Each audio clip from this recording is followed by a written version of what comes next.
नमस्कार, बहुत स्वागत है आपका। आप देख रहे हैं खबर अपने छत्तीसगढ़ की और मैं हूं आपके साथ विवेक शुक्ला। धान खरीदी और बारदाने के बाद अब छत्तीसगढ़ में पंचायतों को मिलने वाले 14वें और 15वें वित्त आयोग की राशि पर भी सियासत तेज हो गई है।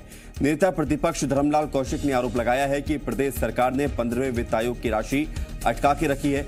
वहीं 14वें वित्त आयोग की राशि खर्च के लिए सरपंचों को नहीं दी जा रही है और सरपंचों के अधिकार राज्य सरकार खत्म करने की कोशिश कर रही है। यही नहीं, धर्मलाल कौशिक ने केंद्रीय योजनाओं को प्रदेश में रोकने और केंद्र की मनरेगा सहित कई योजनाओं की राशि दूसरे मद में खर्च करने का भी आरोप लगाया है।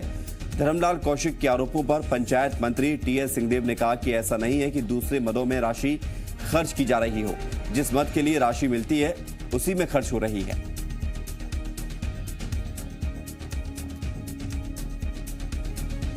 तो छत्तीसगढ़ में वित्त आयोग की राशि पर सियासत हो रही है।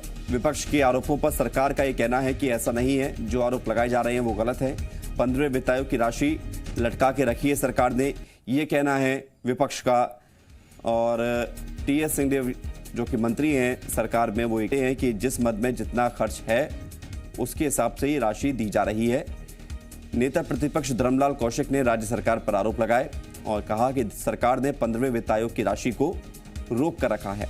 साथ ही ये भी कहा है कि सरकार पंचायत के अधिकार को कम करना चाहती है, सरपंचों के अधिकार क्षेत्र पर कटौती कर रही है। हालांकि इन सारे आरोपों पर राज्य सरकार ने विपक्ष पर कहा है कि ये आरोप सारे झूठे हैं।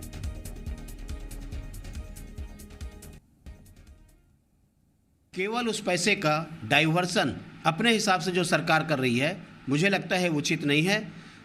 5 पंचायतों में पूरे कार्य रुके हुए हैं और सरपंचों को काम करने का कोई अधिकार दिया नहीं है, इन्होंने छीन लिया है। ये उनको वापस मिलने चाहिए और वो राशि अपने हिसाब से जो गाइडलाइन केंद्र का है उसके हिसाब से खर्चा करने का उनको आदेश जारी करना चाहिए।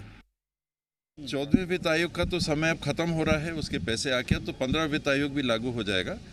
जो पैसे उसके माध्यम से खर्च होने हैं उसके बाहर खर्च नहीं किए जा सकते। ये सामान्य रूप से जो पैसे आते हैं उसमें बातें लिखी रहती हैं कि ये पैसे किस चीज़ों में खर्चे होने हैं और उसके बाहर खर्चा हो रहा है, ये मेरी जानकारी कहीं नहीं है। छत्तीसगढ़ में बारदाना पॉलिटिक्स पर मुख्यमंत्री भूपेश बघेल ने कहा कि सभी राज्यों को बारदाना उपलब्ध कराना केंद्र सरकार का काम है। उन्होंने कहा कि प्रदेश में 5.25 लाख गठान बारदाने की जरूरत है, जबकि अभी तक हमें महज 56,000 बारदाना मिला है और सरकार बारदाने के लिए प्रयास कर रही है।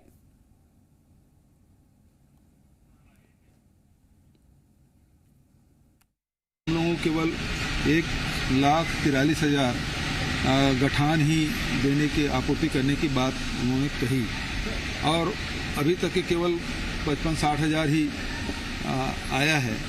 और हम लोग भी अब उसे राइस मिलर है और हमारे जो पीडीएस की दुकानें हैं उन सब से, फिर आखिरी में फिर किसानों से भी जो बारदाने होंगे उसे करना पड़ेगा, क्योंकि 4.5 लाख गठान की आवश्यकता पड़ती है और 1.5 लाख से भी कम भारत सरकार हमको उपलब्ध कराएगी।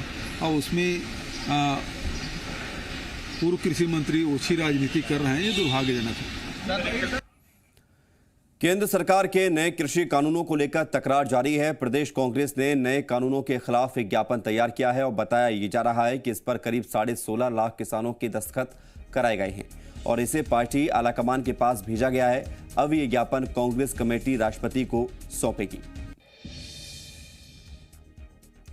तो केंद्र के कृषि कानूनों को लेकर यह तकरार है। दरअसल केंद्र सरकार की तरफ से 3 कृषि संशोधन बिल को पेश किया गया था, वो कानून बन चुके हैं और छत्तीसगढ़ सरकार की तरफ से उन बिलों को जो संशोधित किया गया तो उसको लेकर अलग कानून बनाया गया।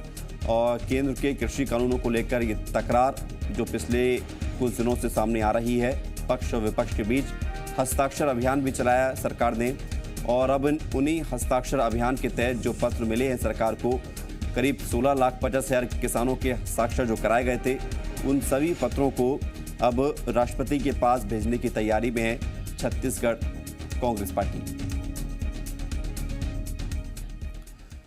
छत्तीसगढ़ में 15 नवंबर से सिनेमाघर और मल्टीप्लेक्स खुल सकेंगे, जिसको लेकर आदेश जारी कर दिया गया है। साथ ही सख्त गाइडलाइन भी जारी की गई है, जिसका पालन करना अनिवार्य होगा। एंट्री और एग्जिट पॉइंट पर और कॉमन एरिया में सैनिटाइजर रखना अनिवार्य होगा। कॉमन एरिया में 6 फीट की दूरी का मार्क बनाना होगा, यानी कि 2 लोगों के बीच कम से कम 6 फीट की दूरी हो। और साथ ही मास्क और सोशल डिस्टेंसिंग का भी पालन करना अनिवार्य होगा। 50% लोगों को ही 6 फीट की दूरी बनाकर बैठाने की अनुमति होगी। कोरोना के लक्षण वाले लोगों को प्रवेश की अनुमति नहीं होगी। छत्तीसगढ़ में 15 नवंबर से सिनेमा घर और मल्टीप्लेक्स को खोलने का आदेश जारी कर दिया गया है। आदेश के साथ ही गाइडलाइन भी जारी की गई है कि किस गाइडलाइन के तहत सिनेमा घर और मल्टीप्लेक्स खोले जाएंगे। इसमें कई अहम बातें बताई गई हैं और ये कहा गया है कि उनका पालन करना अनिवार्य है, जैसे कि 65 साल से ज्यादा के बुजुर्ग, गर्भवती महिलाएं, 10 साल से कम उम्र के बच्चों को सिनेमा घर या मल्टीप्लेक्स में प्रवेश नहीं दिया जाएगा।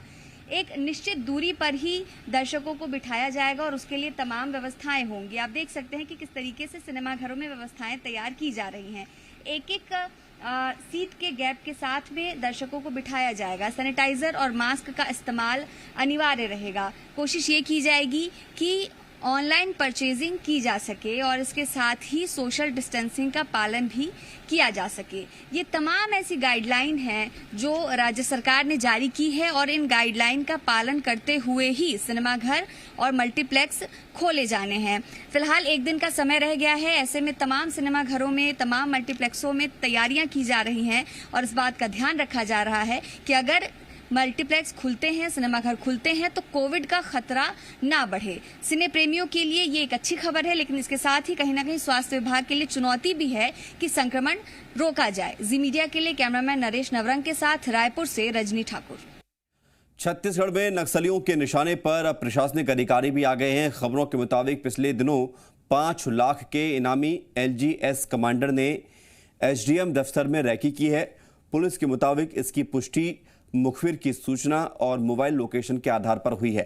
फिलहाल इस घटना के सामने आने के बाद अब पुलिस अलर्ट हो गई है और कलेक्ट्रेट की सुरक्षा बढ़ा दी गई है। तो अब तक तो नक्सलियों के निशाने पर सुरक्षा बल रहते थे, लेकिन अब प्रशासनिक अधिकारी भी नक्सलियों के निशाने पर है और एक SDM की रैकी एक नक्सली कमांडर के द्वारा की गई, ये पुष्टि हुई है सूत्रों के हवाले से और फिलहाल अब सुरक्षा बढ़ा दी गई है। सरपंच है, उनके साथ 5 लाख के इनामी गुजरा के SDM ऑफिस के आसपास आने की सूचना हमें मिली थी। इसके बाद BRD ने तुरंत घेराबंदी करके जो टेटम के सरपंच थे उनको अपने कब्जे में लिया। उनसे पूछताछ में काफी खुलासे हुए हैं। हमला करने की बात सामने नहीं आई है, लेकिन हारेकी करने की बात सामने आ रही है और इसीलिए कलेक्ट्रेट की सुरक्षा को सुदृढ़ किया गया। छत्तीसगढ़ सरकार ने नक्सल मोर्चे पर तैनात जवानों को दिवाली पर बड़ा तोहफा दिया है। अब नक्सल मोर्चे पर तैनात जवानों को छत्तीसगढ़ वॉरियर माना जाएगा और इसके लिए बाकायदा एक प्रशस्ति पत्र भी पुलिस मुख्यालय की तरफ से जारी किया जाएगा। DGP के मुताबिक नक्सल मोर्चे पर तैनात जवानों को बेहतर काम के लिए आउट ऑफ टर्न प्रमोशन और दूसरे सम्मान मिल जाता है, लेकिन ऐसे कई जवान हैं जिन्हें सम्मान नहीं मिल पाता। ऐसे में उनकी असाधारण बहादुरी के लिए पुलिस मुख्यालय उन्हें सम्मानित करेगा और छत्तीसगढ़ वॉरियर का प्रशस्ति पत्र भी देगा।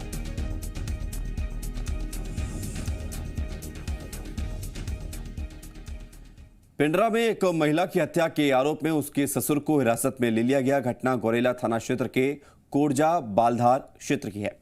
बताया ये जा रहा है कि कौशल्या बाई का उसके पति और ससुर से आए दिन विवाद होता था। जानकारी के मुताबिक घटना वाले दिन भी कौशल्या बाई जब खेत से लौटी तो उसका ससुर से विवाद हुआ। आरोप है कि गुस्से में ससुर ने उसके सिर पर धारदार हथियार से हमला कर दिया, जिससे उसकी मौत हो गई। ससुर पर आरोप है कि उसने बिजली का तार कौशल्या पर डाल दिया और पड़ोसियों से करंट से बहू की मौत होने की बात कही। हालांकि जांच के बाद पुलिस ने आरोपी मुनीलाल को हिरासत में ले लिया है। उधर महिला के मायके वालों ने भी ससुराल वालों की पुलिस के सामने पिटाई कर दी। फिलहाल पुलिस मामले में उचित कार्रवाई का दावा कर रही है।